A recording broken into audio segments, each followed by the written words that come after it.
Avant la colonisation du Congo, les pays étaient divisés en royaumes. Et comme dans chaque royaume, les rois étaient au-dessus de tout ça. Cette tendance d'adorer les rois était certainement renforcée lors de la colonisation, mais c'est seulement à l'époque du président Mobutu que cette adoration a eu sa forme actuelle, des cultes politiques des personnalités. Bien que 13 années se soient écoulées depuis la fin de la dévastatrice guerre qui a coûté la vie à 5 millions de gens, la RDC continue à faire face aux besoins humanitaires fondamentaux. Plus de 90% de la population n'a pas accès aux routes, à l'électricité et à l'eau potable. En 2016, un règne de 15 ans du président Kabila prend fin des suites de la réalisation des 2 mandats constitutionnels au pouvoir. Une série d'élections était prévue en 2015 et 2016, mais aucune d'entre elles n'a été organisée. Le pays est maintenant sur un chemin croisé, divorcer avec un passé violent ou revenir à la violence et aux incertitudes. Et c'est là que notre histoire commence. Bienvenue à Goma, capitale du Nord Kivu. Bienvenue en RDC.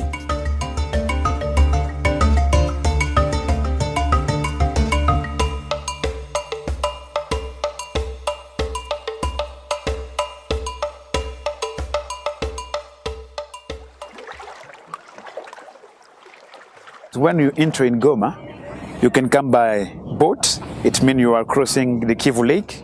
You can come by plane or by the border.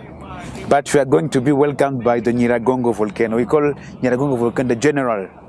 It's going to welcome you. It's very huge, like a protector of the town. And Goma, it's a place where people are coming from different reasons, different places. So Goma is an open city. Goma is the place where we are seeing the development, even many problems, even many difficulties, even the volcano eruptions. You see people who have hope in the future. They are managing every day. I see people with a lot of energy, a lot of power, a lot of positive thinking. They want to see changes. But on the other side, it's a dark place with a dark history, and there's still conflict going on. Des guerres à répétition, mais également qui ont entraîné un problème sur la cohabitation pacifique, sur la cohésion sociale. Machiavel avait dit les intérêts de la population sont souvent en contradiction par rapport aux intérêts des décideurs.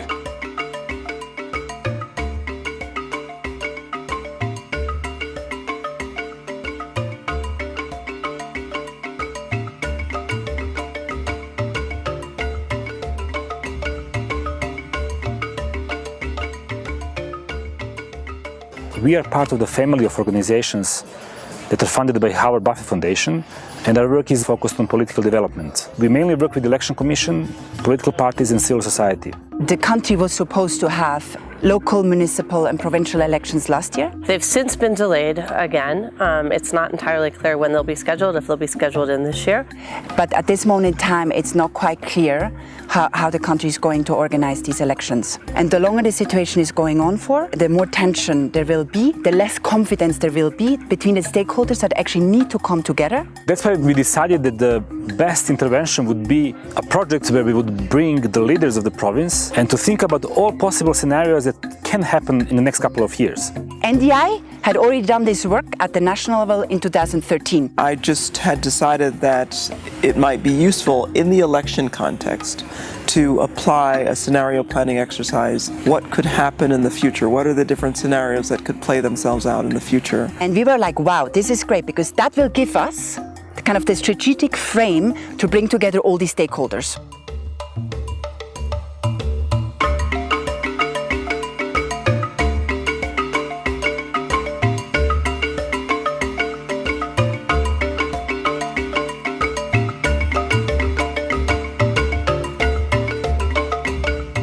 Even before we started with the project, we organized a 2-day event with more than 35 participants where they came out with the 4 themes.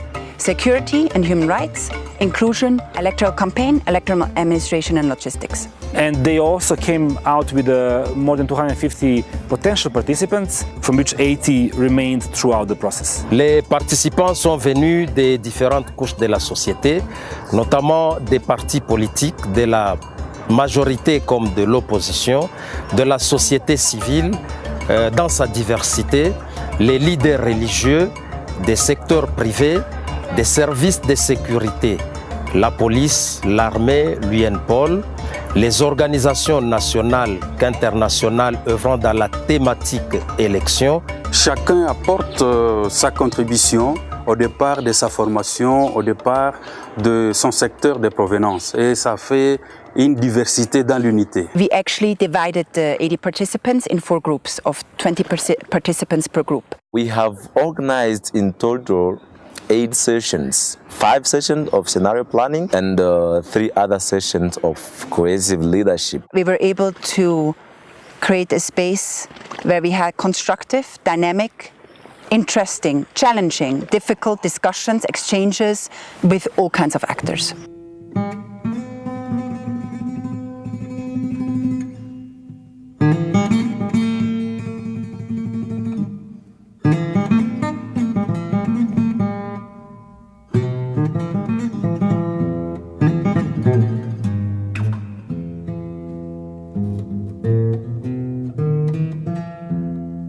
Political party in Congo was mostly created after the 2003 Sun City Dialogue, when some armed groups were obliged to create political parties and reach to power. And other people understood that in order to come to power, you should have political party. Il y avait plusieurs rébellions ici et qui ont accepté de baisser les armes parce qu'ils croyaient qu'avec la démocratie, il y aura un développement, il y aura de l'emploi.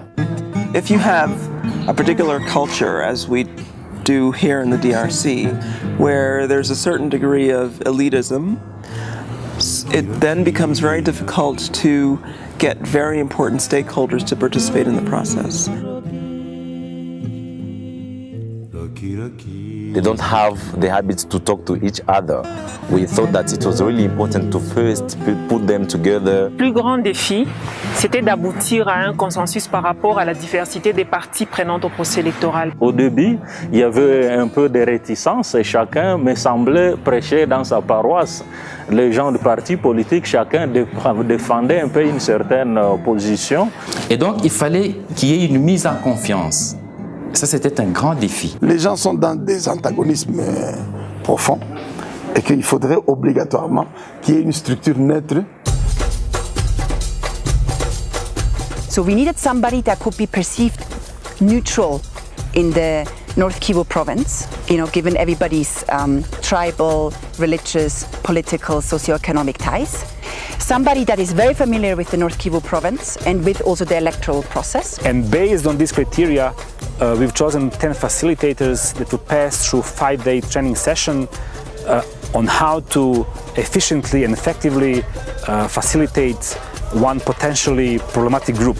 To have all those different actors and sometimes those who are antagonists, to have them all around the table discussing about elections. Ils n'avaient pas tous la même vision, mais au fur et à mesure qu'on évoluait, il y a eu une cohésion par cette mise en confiance et jusqu'à ce qu'ils sont devenus même une sorte d'équipe ou d'amis. Donc ces gens, ils ont compris qu'en étant leader, on n'est pas là pour faire passer juste son point de vue, que l'important c'est l'avenir du pays, qu'on soit de la majorité de l'opposition.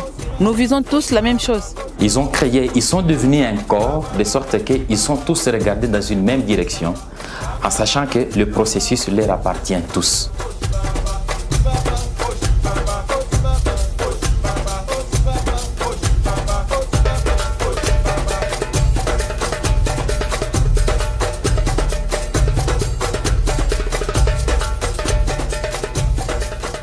Il est maintenant important d'expliquer comment l'on procède lors de la planification des scénarios. Voyons ensemble les étapes. La première étape, c'est définir la question large. Par exemple, quel futur pour le processus électoral en RDC? La deuxième étape, c'est d'identifier les forces motrices majeures qui affectent positivement ou négativement la question. Par exemple, certaines des forces motrices importantes pour le processus électoral sont les moyens financiers, avons-nous de l'argent ou pas, et le cadre légal, est-il fort ou faible? L'étape suivante est de croiser les deux forces motrices. Ainsi, nous allons obtenir 4 scénarios. Premier scénario, les meilleurs, quand nous avons les moyens financiers et un cadre légal solide. Deuxième scénario, les pires, dans lesquels nous n'avons aucune de ces deux forces motrices. Troisième scénario, lorsque nous avons de l'argent, mais un cadre légal faible. Et quatrième scénario, lorsque nous avons un solide cadre légal, mais pas d'argent. Maintenant, chacun de ces scénarios sera analysé à travers 4 questions. Quelles sont les menaces? Quelles sont les conséquences? Quelles sont les opportunités? Et quelles sont les réponses à chacun de ces éléments? So we developed about 50 scenarios, so 12 scenarios in each group. And then we moved to a phase that was quite analytical, where we did the analysis of each scenario. Parce qu'en fait, la stratégie de McCain, c'était non seulement de mettre ensemble les parties prenantes, mais aussi il fallait qu'ils trouvent des solutions pour relever les défis dans les différents ateliers. C'est que les parties prenantes au processus électoral dans la province du Nord Kivu sont arrivées à identifier les faiblesses, les forces. Ils ont fait les analyses des différents scénarios et aujourd'hui, ils sont à mesure de voir quelles décisions il faut prendre pour arriver à de bonnes élections dans la province du Nord Kivu. Les scénarios sont pris en compte parce que ce sont les vrais problèmes, les vraies préoccupations de la population. Non, on sait que tel chemin peut nous mener vers un scénario pire, tel autre va nous mener vers un meilleur scénario. Maintenant, que faire pour aller vers les meilleurs scénarios et éviter les pires? Non seulement pour les processus actuels 2016, mais aussi pour les processus futurs. C'est une approche du reste qui permettra dans l'avenir de pouvoir diluer certaines incompréhensions par rapport au processus électoral même. Mais toutefois, ces scénarios que j'aimerais à ce qu'il ne reste pas des scénarios, mais par contre, que ça devienne des actions. Une fois que les scénarios étaient analysés, leurs risques et opportunités identifiés, les groupes a formulé un ensemble de recommandations pour les organisations et les individus. Et des recommandations qu'eux-mêmes, pour des partis politiques, ceux de la société civile, ils commencent déjà à démontrer leur engagement comme ils trouvent qu'ils s'approprient déjà le processus électoral et le processus démocratique. Il faudrait que les recommandations ne puissent pas se limiter, comme je le disais tantôt, dans les tiroirs des organisateurs de la présente session. Or, c'est ça la question fondamentale. Quels sont les enjeux? Qui sont les acteurs? Qui sont les destinataires de notre message pour qu'effectivement ce qu'on a étudié ici puisse arriver à la destination et que cela porte du fruit. We are now left with 12 recommendations that we want to present to the authorities at this level, at the national level. Aux autorités et après au public aussi, pour que même ceux qui n'ont pas participé s'impliquent dans la mise en œuvre de ces recommandations et dans leur suivi. Voilà ce qui est beaucoup plus important pour nous. C'est-à-dire, en fait, ça sera une phase d'appropriation. Il faudra que la population et d'autres acteurs s'approprient ces recommandations pour que leur mise en œuvre soit facile. C'est-à-dire que l'engagement est de tout le monde. Les participants, les organisateurs et l'initiateur. This is very key. And in the implementation of recommendation, the trust will be very important. It means someone from the majority could say, I'm able to take the hand of someone from the opposition and to go together to implement the recommendation we made together. L'avenir de la province du Nord Kivu et de la RDC dépendra de la capacité à nous mettre ensemble pour faire en sorte que les recommandations que nous allons convenir ici soient traduites en actions concrètes. This project is not for McCain Institute. It's for the benefits of North Kivu. It's for the benefits of people living here. It's for the benefits of the government of Congo, having all these tools, having all these scenarios in order to improve the electoral process. The government should take all those recommendations and start achieving them. Si nous sommes capables de faire le suivi de ces recommandations et que ces recommandations aboutissent, nous aurons une province la plus belle de ces pays et pourquoi pas un beau Congo.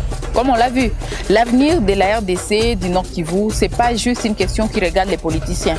You are not addressing recommendations to the governor or to the government, but to yourself personally, because you have also a role to play in the society.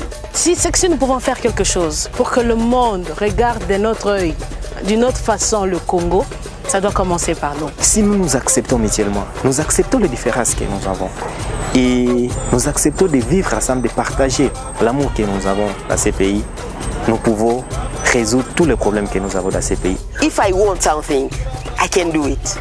If we want to change this Congo, we have to do efforts and to transform this situation. J'ai comme l'impression que si nous continuons avec des formations pareilles, si nous continuons même avec les suivis, ce Congo va avoir des leaders politiques réfléchis, des leaders politiques consensueux. Bien sûr, la politique va essayer d'influencer l'économie. J'espère que nous aurons un Congo développé et fort.